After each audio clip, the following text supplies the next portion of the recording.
come initially expecting to have to fight Spain for control of the region. Did the Spanish successfully attack Jamestown? Nope. No. Did they try? Yes. Several times, came really close, at least twice that we know of, but never quite pulled it off.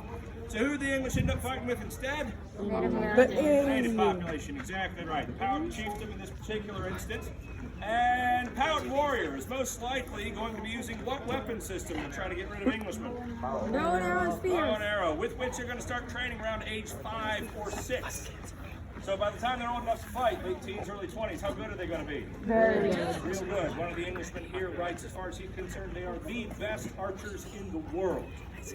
Now, if you've got to go up against the best archers in the world, you'd probably want some kind of advantage, am I right? Yeah. You're going up against that kind of skill, you're going to need some kind of help.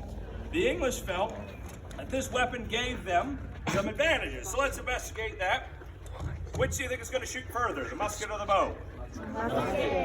We see around 40 to 50 yards being the most effective range for the Powhatan bow. That is the range at which they can actually accurately hit what they're aiming at with their arrow. They can get the arrows to go further than that, but beyond 50 yards, it becomes kind of a general vicinity sort of game. But within 50 yards, half football field or closer, they can hit whatever they want with an arrow. A trained musketeer is expected to be able to hit who he's aiming at up to 100 yards away. So you've got twice the effective range.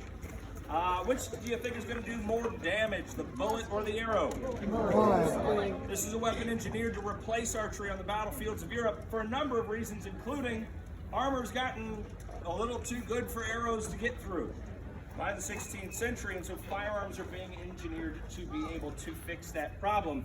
And what we've got, the weapons are standardized, they vary a bit, but this one fires a 1/12 of a pound of lead, nearly 75 caliber ball, and propels it close to the speed of sound, between 800 and 1,000 feet per second. You get that kind of mass moving at that kind of velocity, and you've got enough energy to reliably pierce or mangle most any of the conventional armor in use in the time period, while pretty much any kind of arrow will bounce off of that armor or break when it strikes it. So clearly that is imparting a lot more energy to its target. It's got a lot more destructive potential. Which do you think is going to be faster to reload, the musket or the bow? The bow. By a pretty large margin. Yeah, a competent archer should be able to loose arrows a lot faster than a musketeer, which would be a real problem in a one-on-one competition. And when is it a good idea to go fight all by yourself? Never. Never, exactly right. You want teamwork. You want to be out there with a group of people able to watch each other's back. And teamwork with a musket generally is going to consist, in this time period, what the English are going to call a close order formation. Keep everybody together into an organized formation, multiple rows or ranks deep. Formations at this time are not long, thin lines you'll see in later time periods, but a block of 6 or 7 or 8 ranks of depth. That's a lot of ranks of soldiers rotating, taking their turn firing. If you're that first rank and fired, means there's 6 or 7 more ranks of musketeers to take their turn firing before you have to be done reloading. So you're being given plenty of time and protection, and the group as a whole is firing quite rapidly. So teamwork's going to be key there. Finally, if you've never been a soldier before in your life and you suddenly have to learn in a hurry, which weapon system is going to be easier to master, the musket or the bow? Musket. Yeah, those Powhatan warriors start training with the bow around age 5 or 6 for a reason. It takes years to amass the skill necessary and to build up the specialized physical fitness and strength necessary to be combat proficient with a bow.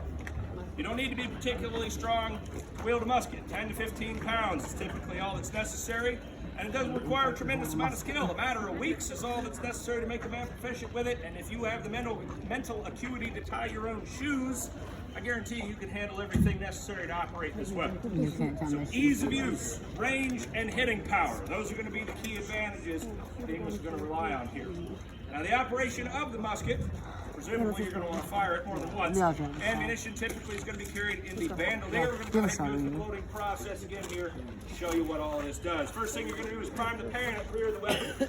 Priming powder is carried in the flask. You're going to use a little bit of that powder to fill the pan. Close the pan cover so the powder stays put. Make sure there's no excess powder outside the pan that can cause the weapon to go off early. Cast it about. Each one of these little wooden bottles called chargers is going to carry just enough gunpowder to propel one bullet measured out ahead of time, so you don't have to stop and measure in the middle of a fight. Pop the top off and empty that powder right on down the barrel. The bullets themselves are going to be carried in the pouch on the hip. I'm going to put that right in on top of the powder. Now, of course, because a lead ball does actually have a lot of destructive potential, as we talked about, I'm not going to be using one today. We're going to put a paper ball down the barrel this time. But that projectile is going to go right in on top of the powder. Scouring stick can be used to push that projectile to the breech, seat it tightly against the gunpowder, return the scouring stick, recover the weapon. Make sure that burning cord, that slow match, is burning nice and hot, and then fix that into the serpentine. Check to make sure it's going to land in the correct position, and now all we have to do is open the pan, exposing the powder, aim the weapon, and squeeze the trigger, which will lower that burning cord into the powder, and that is when it tends to get a little on the loud side, so you may wish to cover your ears. Oh my gosh. Hold your peace! And fire!